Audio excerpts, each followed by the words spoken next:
কিছুদিন আগে জার্মানির একটা সংস্থা গণমাধ্যম ডয়েচে ভ্যালে, আপনারা চেনেন, DW, তারা একটি ডকুমেন্টারি বানিয়েছে। সেই ডকুমেন্টারি তারা প্রচার করেছে, আমরাও দেখেছি, আমি নিশ্চিত আপনারা সবাই দেখেছেন। আপনারা খেয়াল করে দেখুন তো এই ডকুমেন্টারিটা কার বিপক্ষে? এটা কি আওয়ামী লীগের বিপক্ষে, আওয়ামী লীগের দলের বিপক্ষে, বা এমনকি আমি যদি এভাবে বলি ব্যক্তি শেখ হাসিনার বিপক্ষে বা ব্যক্তি আমার বা আপনার বিপক্ষে? তা কিন্তু নয়। তারা টার্গেট করেছে একটা প্রতিষ্ঠানকে এবং এই দেশকে, বাংলাদেশ সেনাবাহিনী, তার মান সম্মান, তার ইন্টিগ্রিটি, সেটিকে টার্গেট করেছে। এবং আন্তর্জাতিকভাবে শান্তিরক্ষা মিশনে আমাদের যে পারফরমেন্স, আমরা গোটা বিশ্বব্যাপী আমাদের যে সুনাম, সেই সুনামকে ক্ষুণ্ণ করার জন্য, আমাদেরকে খাটো করে দেখানোর জন্য এক ধরনের ম্যালিশিয়াস, দুরভিসন্ধিমূলক একটি অপপ্রচারমূলক একটি ডকুমেন্টারি তারা তৈরি করেছে। এটি কিন্তু বাংলাদেশের বিপক্ষে, এটি কিন্তু কোনো দলের বিপক্ষে নয়, কোনো ব্যক্তির বিপক্ষে নয়।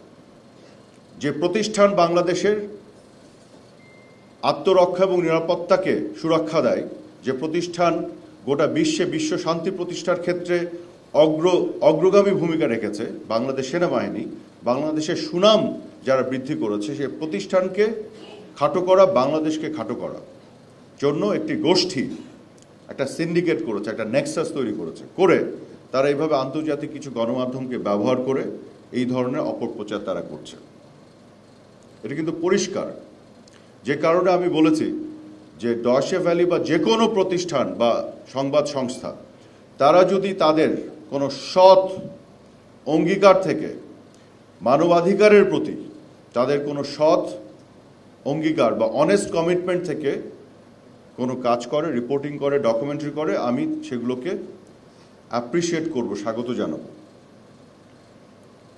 কিন্তু তাদের যদি সেই সৎসাহস থাকে ডয়েচে ভ্যালে, এবং তাদের যদি মানবাধিকারের প্রতি সেই অঙ্গীকার থাকে, সততা থাকে, তাহলে আমি তাদেরকে চ্যালেঞ্জ করতে চাই, বাংলাদেশের তথ্য এবং সম্প্রচার মন্ত্রণালয়ের প্রতিমন্ত্রী হিসেবে, যে আজকে বিশ্বে যে যুদ্ধের ডামাডোল, মধ্যপ্রাচ্যে গাজায় যেভাবে নারী শিশু হত্যা করে মানবাধিকার ভঙ্গের যে নেক্কারজনক নজির তৈরি হচ্ছে, যেখানে গণহত্যা, জেনোসাইড হচ্ছে, সেই গণহত্যা নিয়ে তারা একটা ডকুমেন্টারি তৈরি করে এটা তুলে ধরুক, তাহলে আমরা বুঝবো যে তাদের সেই অঙ্গীকার, এর মধ্যে সততা আছে। আপনারা কি দেখেছেন ডয়েচে ভ্যালে কোনো রিপোর্টে যে তারা সেই গণহত্যা নিয়ে, মানবাধিকার লঙ্ঘন নিয়ে একটি কথা বলেছে, কোনো ডকুমেন্টারি করেছে? বরং তাদেরকে ইন্টারভিউ দিতে যে যদি জেনোসাইড, অ্যাপারথাইড এই শব্দ উচ্চারণ করা হয়, সেগুলোকে তারা ফেলে দেয়। এবং অনেকে ইন্টারভিউ দিতে যে এই শব্দগুলোকে যখন তারা দেখেছে পরবর্তীতে, এটা কোথাও খুঁজে পাওয়া যায় না, তারা আবার টুইটারে এসে, যেটাকে এখন এক্স বলা হয়, সামাজিক যোগাযোগ মাধ্যম, সেখানে তারা এটা প্রচার করে দিয়েছে।